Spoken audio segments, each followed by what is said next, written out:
你好，你好，头一次来？对，我们头一次来。哦，几岁了？4岁过来了。都4岁了。你好，你是中班小班的呀？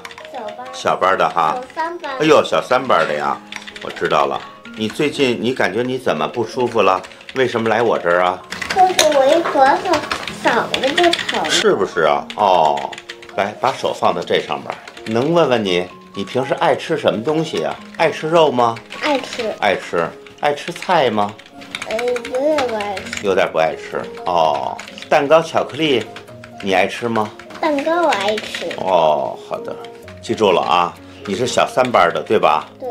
渴了的时候，主动问老师要水喝，不能渴着，明白了吗？到了幼儿园，咱们就尽量多喝点水，尤其随着天气逐渐热了，水一定要喝。他鼻子平时打喷嚏、流鼻子情况，他就是对大风特别不友好，对，就是只要是一刮风，然后他这次鼻炎就是因为上一周还是上上周那个大风带起来的。所以咱们就怎么样，提高自身的体质，包括饮食上面，能吃饭的情况下，爱吃的东西控制一点，晚饭8分饱，什么饮料啊、蛋糕啊、饼干这些东西，能不吃尽量不吃，渴了喝水。